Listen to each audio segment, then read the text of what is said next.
जजेस दिया गया विषय कि सदन के मत में विकसित भारत की राष्ट्रीय पहचान को बनाए रखने के लिए सांस्कृतिक राष्ट्रवाद आवश्यक है। सर्वप्रथम विषय का शव परीक्षण करते हैं तो हमें 2-3 बिंदु दृष्टिपात होते हैं, जिसमें पहला है विकसित भारत। तो सर्वप्रथम समझने की आवश्यकता है कि विकसित भारत आखिर है क्या।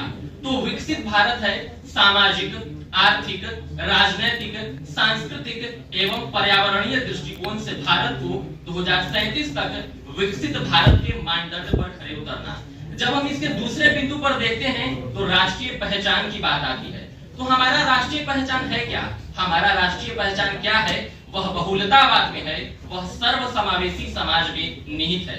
सर्वसमावेशी समाज से हम क्या समझते हैं? सर्वसमावेशी समाज का मतलब है कि विकास की एक ऐसी अवधारणा जिसमें समाज के सभी वर्गों का उत्थान निश्चित हो, और यही हमारी राष्ट्रीय पहचान है, जो कि बहुलतावाद यानी संस्कृतियों को आपस में समाहार करने में निश्चित है।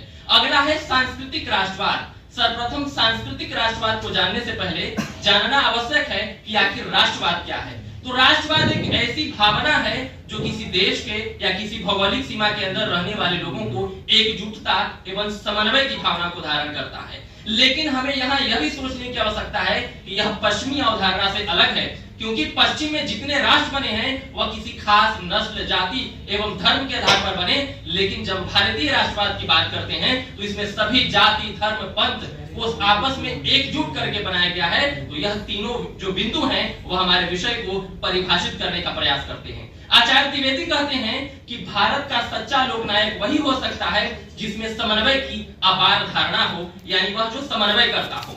तो भारत जो विकसित भारत का 2047 तक संकल्प रखा है, उसके प्रमुख 5 बिंदु हैं। पहला क्या है? पहला है कि विकसित भारत का संकल्प यानी 2047 तक हम जीडीपी यानी ग्रोस डोमेस्टिक प्रोडक्ट के अलावा ज्ञान, धर्म और प्रण, इन तीनों सभ्यताओं के आधार पर हम भारत को विकसित भारत बनाएं। दूसरा है औपनिवेशिक मानसिकता से मुक्ति। जब हम भारतीय दंड संहिता को भारतीय न्याय संहिता के रूप में करते हैं तब हम विकसित भारत की ओर एक कदम आगे बढ़ते हैं। और तीसरा है अपने विरासत पर गर्व करना, और चौथा है एकत्व की भावना को धारण करना।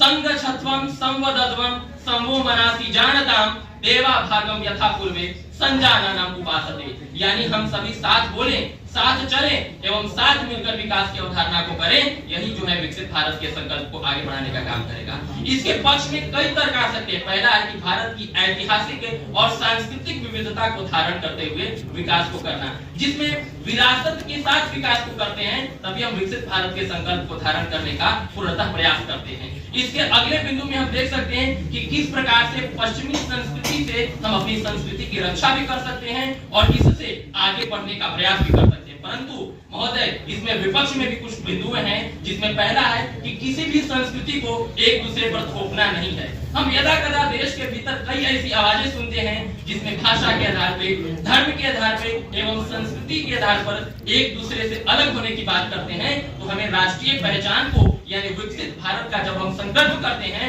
तो उसमें राष्ट्रीय पहचान के साथ सांस्कृतिक राष्ट्रवाद को एक संकीर्ण अवधारणा में परिभाषित करने के बजाय हमें विस्तृत करना होगा, और यही विकसित भारत के संकल्प को साकार करेगा। इसके अगले बिंदु में है कि पश्चिमी राष्ट्रवाद से, जैसा कि मैंने पूर्व में भी चर्चा किया, पूर्व के वक्ताओं ने इसके अलग अलग बिंदुओं को परिभाषित करने का प्रयास किया, लेकिन हम सांस्कृतिक राष्ट्रवाद से कहीं ना कहीं वैज्ञानिक सोच को ही बढ़ावा देंगे, क्योंकि हमारे पास वैज्ञानिक जो सोच है उसके एक आधारशिला है और इसके साथ हम आगे बढ़ने का प्रयास कर सकते हैं। इसके अगले बिंदु में हम देख सकते हैं कि किस प्रकार से लोकतांत्रिक और धर्मनिरपेक्ष मूल्यों के लिए हम आगे बढ़ने का प्रयास करते हैं, और यह हमारे राष्ट्रवाद को और विकसित भारत के संकल्प को पूरा करने का प्रयास करेगा।